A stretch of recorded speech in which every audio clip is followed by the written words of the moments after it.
viewers, and you're welcome to Better Faith e-learning platform. I'm Eunice Egwasa. I'm taking Basic 4 and Primary 4 Social Studies. Please get your writing materials settled down to learn. Previously, we learned the topic population and housing, and we're told that a house is a place where we live, and it's among the basic needs of life. And we're told the different types of houses: the mud house, the hut, the bungalow, the duplex, etc., etc. I hope you haven't forgotten. Alright, but today we are quickly going to look at another topic: personal hygiene and physical development. Personal hygiene and physical development.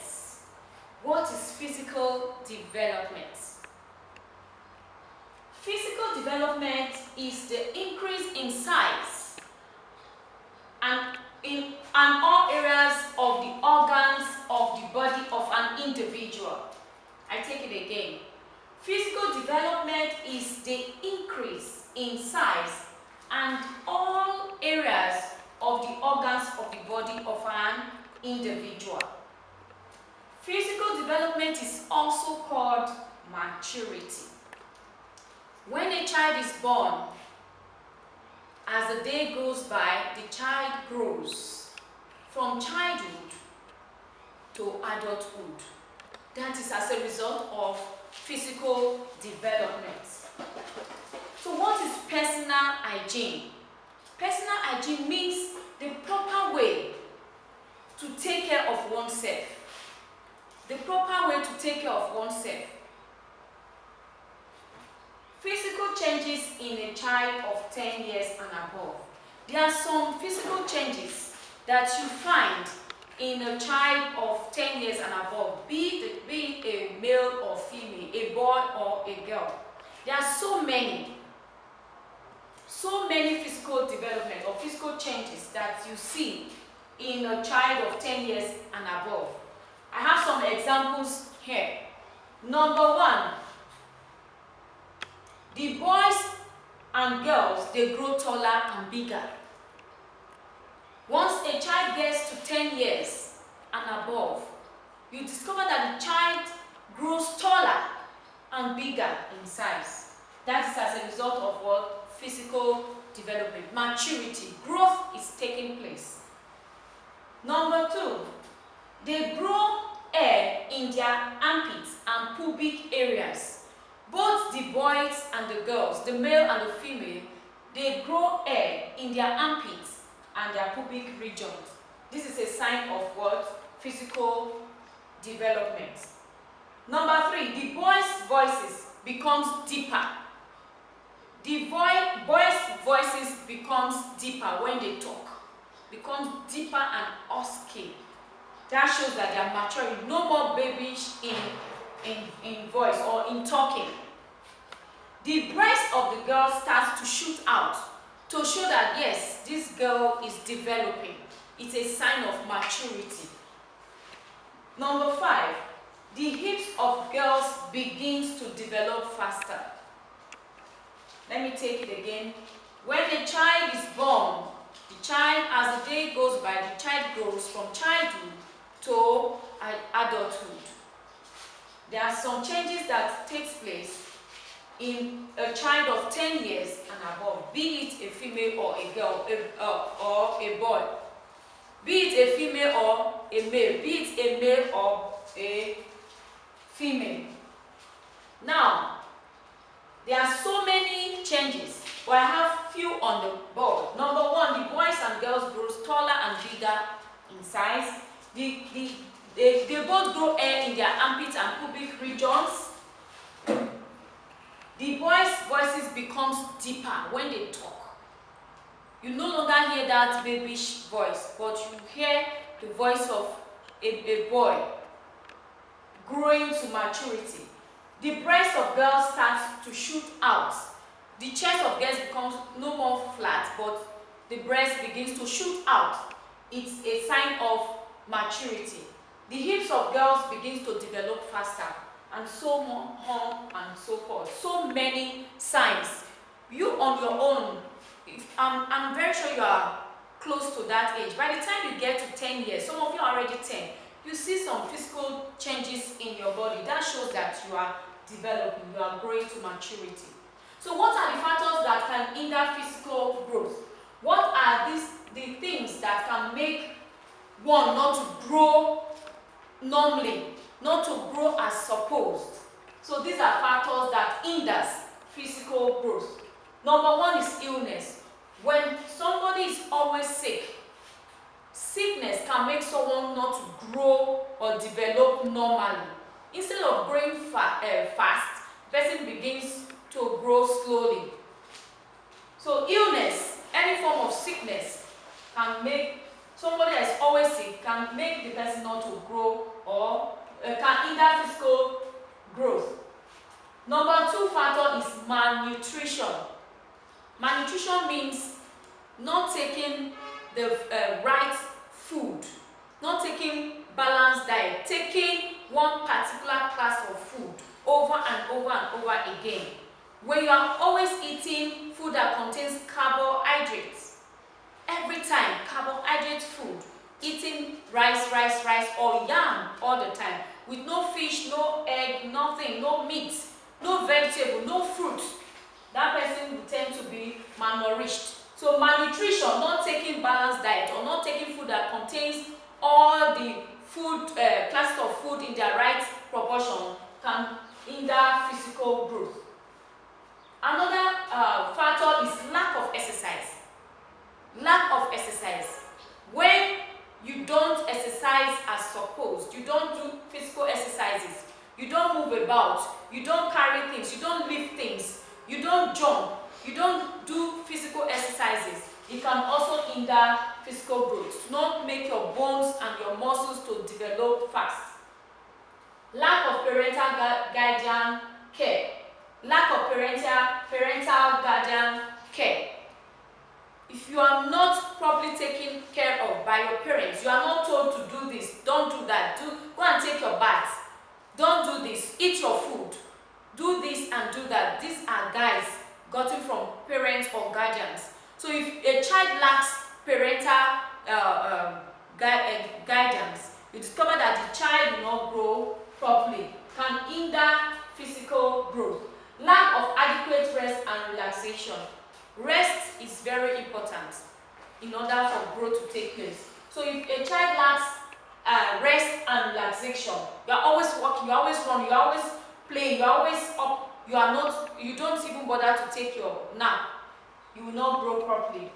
Alright, what can be done to keep our bodies physically fit? There are some things you can do in order to keep your body physically fit.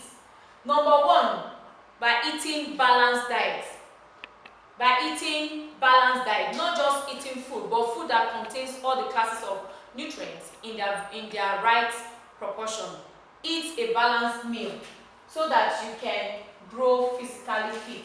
Number two, have enough rest and sleep. Taking of rest and sleep makes you to grow physically fit. Number three, regular exercise. Exercise your bones, exercise your muscles. Number four, maintain a good physical hygiene. Maintain a good physical hygiene. It can help you to make you physically fit. So how to maintain good personal hygiene? How do we maintain good personal hygiene? Listen attentively.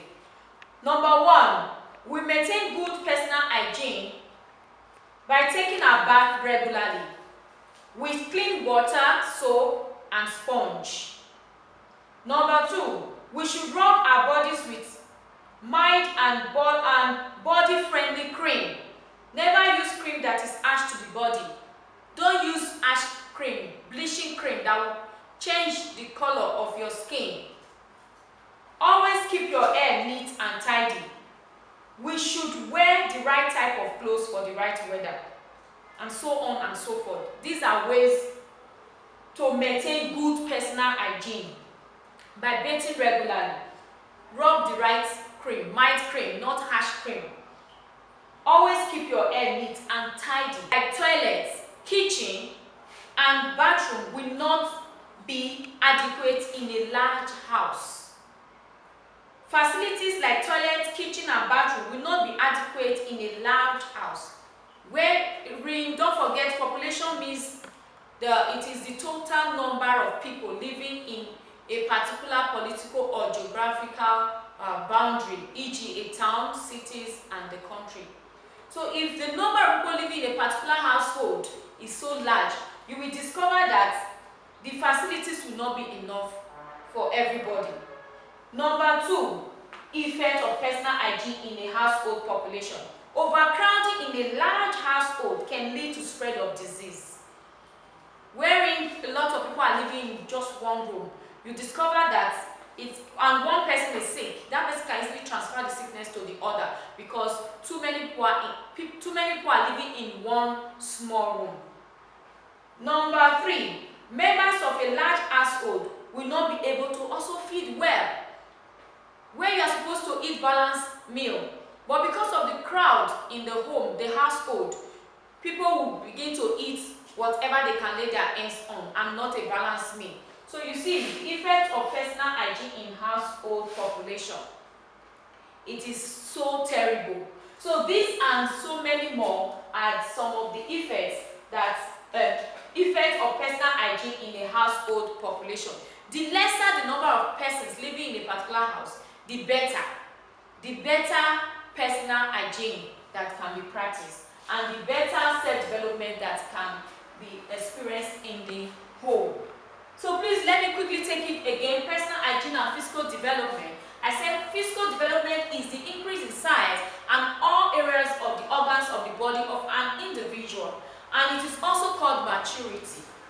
Personal hygiene means the proper way to take care of oneself. Physical changes in a child of 10 years and above. When a child is born, the child grows from childhood to adulthood, and certain experiences are being found. The child grows both physically and intellectually. Number 1, the boys and girls grow taller and bigger. They grow hair in their armpits and pubic regions. The boys' voices becomes deeper. The breasts of girls start to shoot out. The hips of girls begins to develop faster. Factors that can hinder physical growth. Illness, malnutrition, lack of exercise, lack of parental guardian care, lack of adequate rest and relaxation. These are factors that can hinder physical growth. What can be done to keep our bodies physically fit?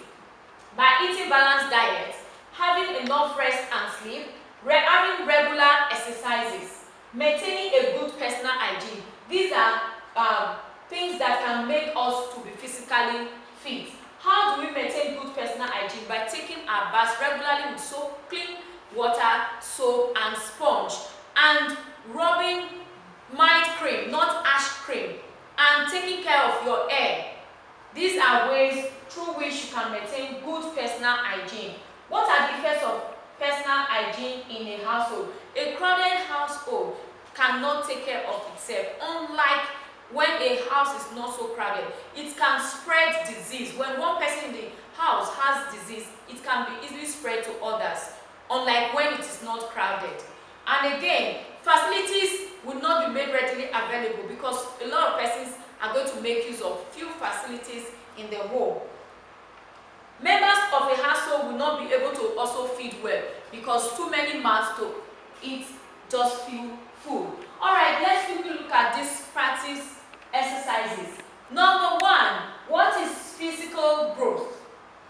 Number 2, state 3 factors that hinders physical growth of a child. Number 3, mention 3 things that can be done to keep our bodies physically fit.